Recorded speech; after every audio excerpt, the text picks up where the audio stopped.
the shipper just got one plastic seal and if that's broke, they don't want it. On average, though, what are these retailing for, selling for? 500,000 miles, these trucks are 80,000. Is that half the price? About half the price, right? I mean, one pallet of pharmaceuticals might be $1 million. Talk about the idea of what really sparked. I mean, I know you had the storage there, but like, what was the idea or motivation to get this one built? Yeah, that's a good one because it's, I was, you're at the point where you're burnout. I'm almost 60. What am I going to do? What are my options for, what's my exit plan here, right? Well, the exit plan's the kids, so it was either sell the truck line and move on, go to the beach, but then I miss out on working with the kids. What are they going to do? I miss my time with them. So the only thing we have left is time. Money's going to be what it is. So why not get back in the game? And don't wait for coastal. We're finding little niches, and those niches, one, are our people, find our customers, that diversifying our service to keep us alive. But so the cold storage is going to change the dynamics. I think there's the meat plant came in, built right across the street from my farm. Mm-hmm. That prodded me to, hey, why don't you do it before a big name brand comes in town and ruins that market for you? So we did it real quick. It's almost first to market. It's almost, yeah. Now, we didn't get the bid, but that's okay. Yeah, you're still there. We're there, and hey, I'm in sales, and I'm going to make it work, right? So that's the next challenge, and it's kind of it's really what I like about it is the challenge. Everybody thinks, oh man, look at them, you got it made. They don't realize that you got 30 million on there, on the line. It's a big payment, just the mortgage out there, you got $175,000. So this, we got parking here. So this is first phase, 19 doors. This is really phase 2 and 3 are out here. So we'll kind of ease through here. So you already is phase 2 already happening? Well, it kind of looks like it, right? So, I mean, we just put it in the parking lot because we're out of parking space, and we've been here 5 months. These are our dump trucks, but they're hauling at night, working on 70 jobs. So yeah, this is phase 2 parking. We've already found with some customers, we're already too small, can't handle their business. You didn't get the bid because you didn't have enough space. So This is planned to go all the way to the tree line there, another 250,000 square feet. So you're saying phase 2, you're just on phase 2 parking, not building. Building 2. Building 2 and 3. As soon as we get full, we're going to 2. Oh yeah. Explain for the cold storage, so this necessarily isn't even your loads. This could be, somebody else could be renting this space. I mean, a totally separate. Yeah, food company could be it's public storage, but we're out there trying to get that contract. We want that person to store with me, and everybody here is. So there, might be a milk person out there you'll see. It might be some meat and dairy. It's dairy, deli stuff, typical. That transportation piece might not be 100% mine, and that's fine. If they want to use a broker or somebody to come in, we'd like to control that, obviously. Can you give an example of like a company that would be using this? You don't have to give a specific name of a company, but like it could be a dairy or yogurt company that they need just spots. Why would they need storage here? Well, so St. Louis, really the pitch is out there is, we can reach 70% of United States population within a driver's 10-hour shift. So pretty good geographic location. Always been the gateway to the West. Here's the arch, right? But we can really get to that population quickly. That's kind of that. So it's appealing, but there's a lot of manufacturing around, right? Food processing, but you got Tyson, Arkansas, but they got their storage right there close. So it might make sense for a lot of people when we're creating a bread basket here, per se, right in the center of the United States, that hey, if I'm doing business in California, but I'm out on the East Coast, do they want to ship it all the way out there? They got to make a decision whether they're going to stop. Let's stop in St. Louis. We can serve Chicago, Pennsylvania, go to Florida, things like that.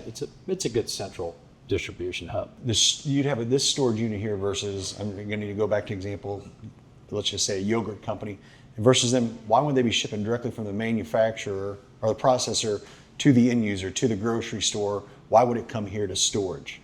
Right. So, I think volume fluctuation, markets, we've seen a dairy producer where, he's storing milk here, and his cows started producing just off the record, because they had good rainfall, and they were grazing and producing more milk. So all of a sudden they got influx of production. They got more capacity. Okay. So, and that's a great example, especially for our sector. That's kind of where it is with ag and everything else. Because that's something you can't control. That probably was unpredictable, and that might be, that might have thrown them up 3,000 or 5,000 pallets, maybe more in their network. And Costco's doesn't have. They don't want it. No, I want mine. Walmart is. You got roots back to Walmart. No, I want mine on my on-time delivery date. I'm not going to take it early. I'm going to fine you. You want me to store it? That's on me. Mm-hmm. So they don't want that cost either. So that's on the producer. Might go ahead and get you guys some. It's cold out there. It's 40, and then it goes to 0. Hey guys, we're super excited. We just launched the BulkLoads fuel card. After years of preparation and planning, we now have a card for our BulkLoads members. If you're interested, go to the link below or go on BulkLoads and click on the fuel card tab. This card we have put together, you can save at all the major truck stops. We're super excited to get it out there. So check out the BulkLoads fuel card. It's kind of cool. So operationally, this is where it all happens. So you got drivers coming in, front door. This is where all the actions happen. They're taking the driver's paperwork, processing it. Hey, I've got this load. What do you want me to do? Go hit door 17. We'll get you unloaded. Firstly, they come back and get their paperwork on this side. So the process, driver comes in, say full load to unload. Yep. So he stop right there before he comes back. He's walks in the door here. Yep. Brings his paperwork. He can use the facilities. It's important for the driver to. I need to hit the restroom real quick. Do your paperwork. We try to get them in and out quickly as possible. A lot of them are either dropping, hooking, and 80% of the loads coming in are ours. So. All right. It's cold. Prepare to be cold. So what's this temperature right now in here? So we're 40. 40 degrees. Okay. 40-degree dock. 19 dock doors, 75-foot dock, which is kind of uncommon in our industry. It costs a lot to have that big a dock because it's essentially, it's not wasted space, but a lot of them are 40 foot. Because you have enough to stage a load and then get it on a trailer. We're doing a lot of reworking, like with those multi-temps we'll show you in a little bit. But we're actually building loads out here and stacking them up and trying to cube them out as much. Yep. So we need a little bit bigger footprint, and it helps us move faster. We're pretty quick. It's all about speed. You gotta get these trucks unloaded real quick and back on the road, right? So this is a full semi-load right here? Yeah, they're making a load right now. All these are being made for shipping today. So they'll ship out right now about 40 loads a day. We're processing about 40 loads a day. This is so like an example of this would be going to this. It's consolidating and then going to one grocery store or one distributor. One distributor. Yeah. So we're working with distributors to redistribute. I know it gets kind of tricky there, so we don't want to be. We're picking up. So there might be distributors. He operates. He's collected his freight in California and in Pennsylvania. We'll bring it right over to the middle. And go right back to them. So it's a mixing center for them. We was talking about those seals earlier. So these trucks are actually backing in, and they're going to open that, break the seal inside. They're going to unload the trailer. They're going to open the doors up, and the ramps go down and unload it without the driver getting out. Right? Yeah. So that seal and food integrity is never. The cold chain is never broken. That makes sense. So that's that whole food integrity. What's the purpose of this ramp system versus just straight to the? Let me get one that's down here. Here's one that's down. The ramping, it used to be the old dock. The guys would lay their docks down and they have to physically do it. Now everything's... So it gives you just direct to lay it right into the trailer. Just lay it right into the trailer. It's nice and smooth. Whatever height that trailer is, we're going to fit it and it goes right on there. So this is that multi-temp trailer we talked about. That's a perfect example. Yeah. So that host unit can be set up whatever. Mostly the frozen's usually in the front. We put this bulkhead up, set this on a refrigerator, whatever temperature you want. It could be dry. It could be there might be dry goods on there. You might want to run that or wine or something at 40 degrees, 60 degrees. So how does this come? You don't have to show the full demonstration. Is this just? Yeah, it just pops off. You know, you take these off. You know, and then it just latches over there. Makes sense? Yeah. Perfect. You got that airbag? Yeah. So those are just airbags. They keep them from the load shifting. So you got the load locks, but that's a better route to go. What are the pulls down there? They're just extra pulls for the next load, probably. But they use these load locks, but they reinforce them with this. If they didn't put those in, you're typically going to see your cross pattern, your every other one stagger them, and that tends to break a bottle or something. Could happen. Could have damage out there at the fork going in one way. Whew. Just the refrigerated side. So holy smokes, those shelves are up there. They're up there, right? So these are 7 high, 40 foot tall. 40 foot tall. So oh my God, that's a computer game to put it up on the ceiling, without it falling. Right? Whew. These are a lot of milk. This is mainly all milk and eggs. Dairy deli stuff is cheese coming in here, but yeah, I think there's 250,000 eggs on one pallet. Yeah, it's neat. Obviously, it's brand new. There's a lot of room in here. So a lot of opportunity. There's a lot of opportunity. There's a lot of opportunity here. Yeah. So this is we're about 40% capacity right now. Independent cold storage companies like this, you see a lot of like what I'm seeing is a lot of dairy, obviously egg. Is that what? Yeah, it's your food product out there. I mean, some of it's. I guess I don't know what to say. More general food products and not. Well, I mean, you're gonna get like a turkey, that's gonna come in there. And when are you eating turkey? Thanksgiving. I mean, it cycles through once a year. We prefer that something's moving through, just because revenue-wise, it's better for us. We want to handle it. Turn. You want to turn it, right? So, but hey, we'll take the turkeys too. You're just gonna pay for some storage. It might be some downtime, but you might want to subsidize that with. But most of the product turns pretty good. It's big and small, like I say. It's we've lost business because we weren't big enough, and we have to turn away business because it just has to be that niche. It's like it's not worth us fooling with. And you don't ever know how high they're going to do. So that's the whole thing. Is you want it very dense, but you got lost space here. You got a 40-inch pallet, you got a 70-inch rack.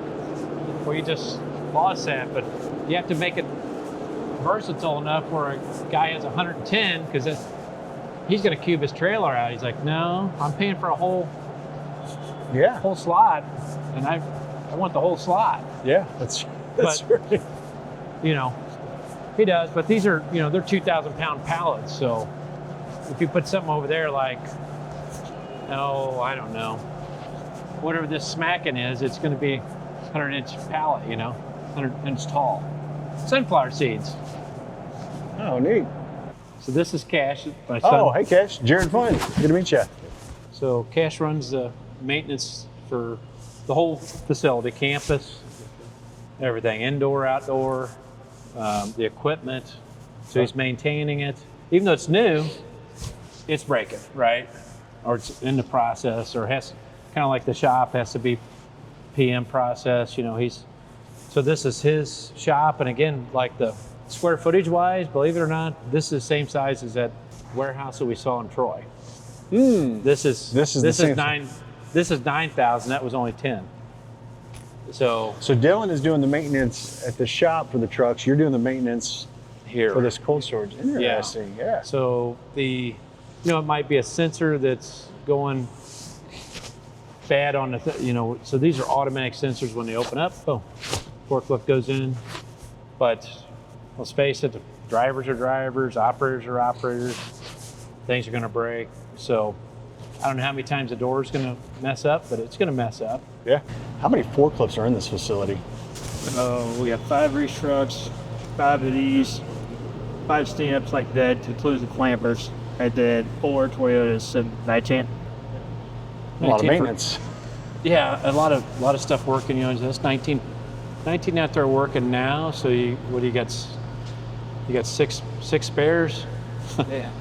I mean, we got to go to second shift, so they have to be running the whole time. Yeah. Are you going second shift too? You're working 2 shifts? I don't know what we're gonna do, right? So your product's got to work, So Do people? I assume, does someone have to be here on weekends? yeah, we're closed on Sunday, and that's it. It's a lot of movement, A lot of movement and a lot of people. I mean, a lot of people. So I think we're 26 right now. We think about 42 to 50 for the time we get to 3 phases. Yeah. Crazy, like we're doing a lot of import. So we're getting stuff from Brazil and everywhere else. You get this tariff thing, right? And they're either buying for the tariff or buying after the tariff, and they're playing this game. But literally, these guys out here that are buying this beef, importing it. I mean, if they don't buy it right and they got hit with a tariff, I mean, that would sabotage some of these, processors. So, and then they're paying storage on top of it. What are they going to do? And then you got meat traders. You got commodity traders that are buying this stuff. Oh, that's a good buy. And they sit on it.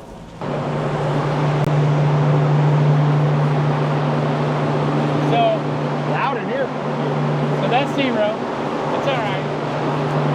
That's 0, and we got a lot of room there's a lot of opportunity here, right? Salesmanship could be a little better and get some product in here, but these contracts it takes a long time for a guy. He might get into a 3-year contract, so even though he might want to come to me, he can't contractually get to me. You know what I mean? So we think the cycle's longer, it's a longer sell, it's a longer out. Why is it louder in here? The decibel level is very high. I mean, it's 80. It's that much more moving. It has to really cycle that cold air out. These are, this system can run refrigerated, but it's not built and designed to go refrigerated. It's designed for a lot of air movement, very cold. You're going to go all the way to the end. Keep it circulating through the whole. Keep that circulating through the whole facility. Really burning money up right here by not having product in here. So whatever the salesman gets to work and gets somebody in here, it's going to be a lot easier on Dad's pocketbook, So help a brother out and get me something in here. So you mentioned phase 2.